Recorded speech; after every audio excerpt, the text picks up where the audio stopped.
Hi, family. This is day 11 of our Reading the Bible Together in a Year series. Today we're covering Genesis chapters 34 through 36.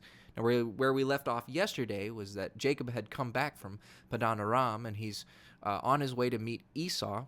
And he wrestles with a man in the night and then finally runs into Esau the next day. And instead of it being a bad reunion, Esau welcomes him home with open arms. And so now we're seeing Jacob and his family back in his father's land. Let's see where it goes today.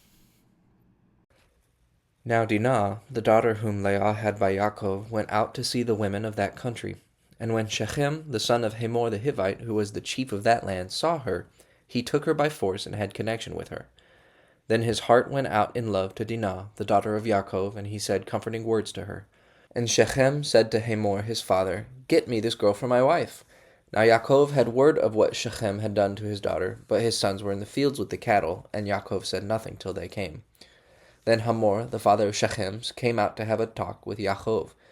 Now the sons of Yaakov came in from the fields when they had news of it, and they were wounded and very angry because of the shame he had done in Israel by having connections with Yaakov's daughter.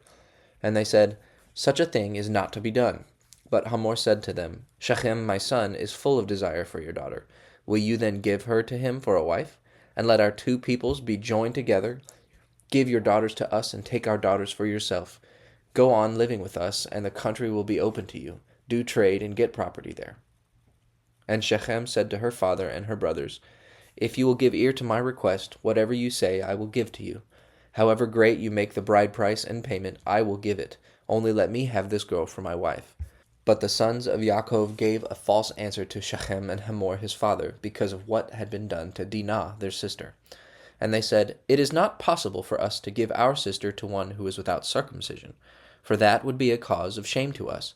But on this condition only we will have come to an agreement with you. If every male among you becomes like us and undergoes circumcision, then we will give our daughters to you, and take your daughters to us, and go on living with you as one people. But if you will not undergo circumcision, as we say, then we will take our daughter and go. And their words were pleasing to Hamor and his son Shechem. And without loss of time the young man did as they said, because he had delight in Yaakov's daughter, and he was the noblest of his father's house. Then Hamor and Shechem his son went to the meeting place of their town, and said to the men of the town, It is the desire of these men to be at peace with us. Let them then go on living in this country and doing trade here, for the country is wide open before them. Let us take their daughters as wives, and let us give them our daughters. But these men will make an agreement with us and go on living with us, and to become one people, only on the condition that every male among us undergoes circumcision, as they have done.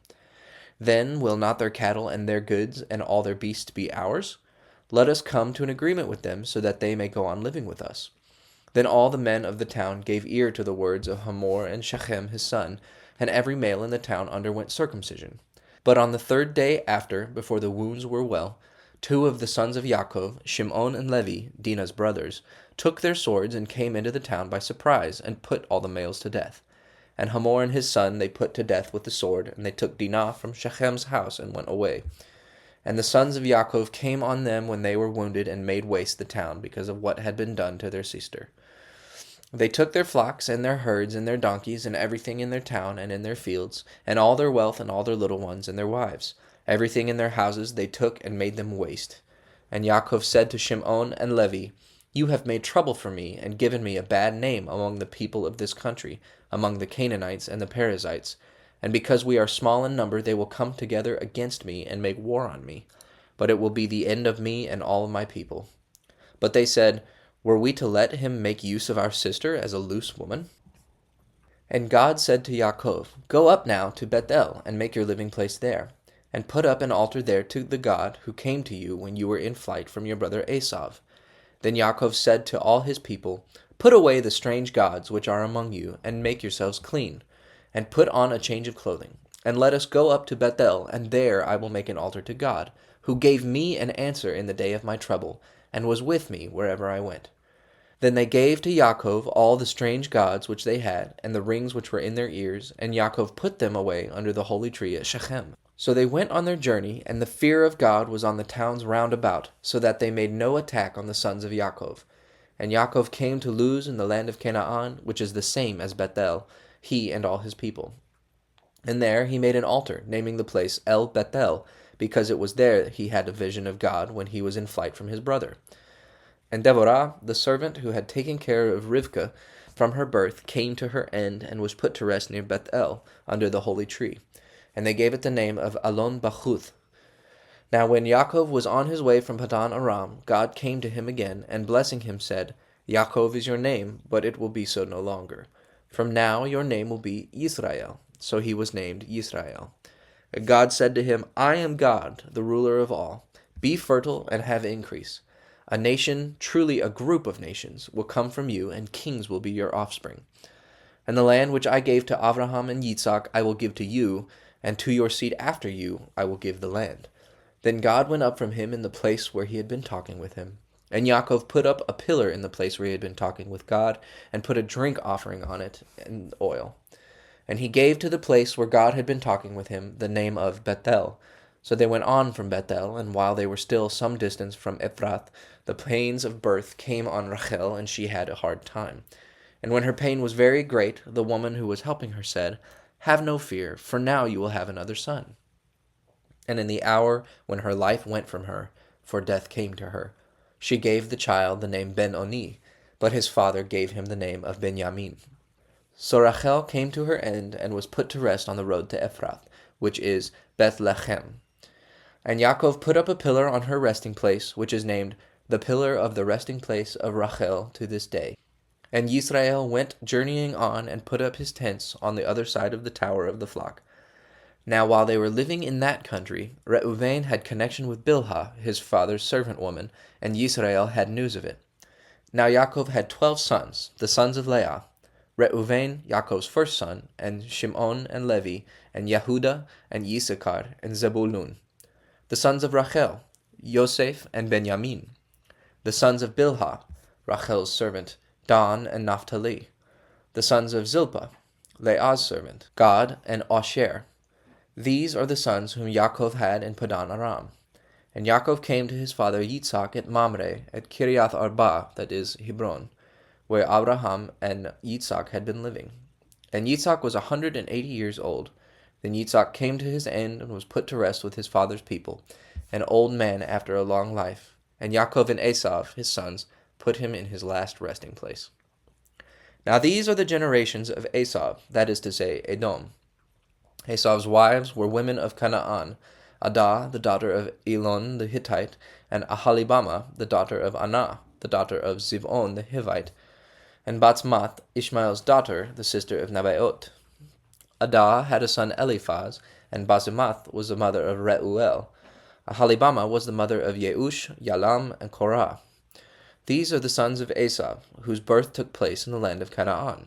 Esav took his wives and his sons and his daughters, and all the people of his house, and his beasts, and his cattle, and all his goods which he had got together in the land of Canaan, and went into the land of Seir, away from his brother Yaakov. For their wealth was so great that the land was not wide enough for the two of them, and all their cattle. So Esav made his living place in the hill country of Seir. Esav is Edom. And these are the generations of Esav, the father of the Edomites, in the hill country of Seir. These are the names of Esav's sons: Eliphaz, the son of Esav's wife Adah, and Reuel, the son of Esav's wife Basmath. The sons of Eliphaz were Teman, Omar, Zepho, Gatam, and Kenaz. And Eliphaz, the son of Esav, had connection with a woman named Timnah, who gave birth to Amalek. All these were the children of Esav's wife Adah. And these are the sons of Reuel: Nehath, Zerah, Sham'ah, and Mitzah. They were the children of Esav's wife Batsmath. And these are the sons of Esav's wife Ahalibama, the daughter of Anah, the daughter of Zivon. She was the mother of Yeush, Yalam, and Korah. These were the chiefs among the sons of Esav, the sons of Eliphaz, Esav's first son, Teman, Omar, Zepho, Kenaz, Korah, Gatam, Amalek. All these were chiefs in the land of Edom, the offspring of Eliphaz, the seed of Adah. And these are the sons of Esav's son Reuel: Nehath, Zerah, Sham'ah, and Mitzah. These were the chiefs of Reuel in the land of Edom, the children of Esav's wife Basemath. And these are the sons of Esav's wife Ahalibama: Yeush, Yalam, and Korah. These were the chiefs who came from Esau's wife Aholibamah, daughter of Anah. These were the sons of Esau, that is Edom, and these were their chiefs. These are the sons of Seir, the Horite, who were living in that country: Lotan, Shobal, Zivon, Anah, Dishon, Etzer, and Dishan. These are the chiefs of the Horites, offspring of Seir in the land of Edom. The children of Lotan were Hori and Hamam. Lotan's sister was Timnah, and these are the children of Shobal: Alvan, Manahath, Ebal, Shepho, and Onam. And these are the children of Zivon: Ayah and Anah, that same Anah who made the discovery of the water springs in the wasteland when he was looking after the donkeys of his father Zibon. And these are the children of Anah: Dishon and Aholibamah his daughter. These are the children of Dishon: Hemdan, Eshban, Itran, and Karan. These are the children of Etzer: Bilhan, Zava'an, and Akan. These are the children of Dishan: Uts and Aran. These were the Horite chiefs: Lotan, Shobal, Zivon, Anah, Dishon, Etzer, and Dishan. Such were the Horite chiefs in their order of the land of Seir. And these are the kings who were ruling in the land of Edom before there was any king over the children of Israel. Bela, son of Beor, was king in Edom, and the name of his chief town was Dinhabah. At his death, Yovav, son of Zerah and Bozrah, became king in his place. And at the death of Yobab, Husham from the country of Timonites became king in his place. And at the death of Husham, Hadad, son of Badad, who overcame the Midianites in the field of Moab, became king. His chief town was named Avith. And at the death of Hadad, Samlah of Masrekah became king. And at the death of Samlah, Shaul of Rehoboth by the river became king in his place. And at the death of Shaul, Baal-Hanan, son of Achbor, became king.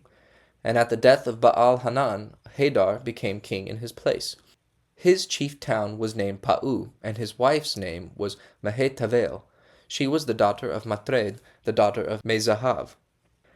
These are the names of the chiefs of Esav in the order of their families and their places: Timnah, Alva, Jetet, Aholibamah, Elah, Pinon, Kenaz, Teman, Mivzar, Magdiel, and Iram. These are the Edomite chiefs in their places, in their heritage. This is Esav, the father of the Edomites.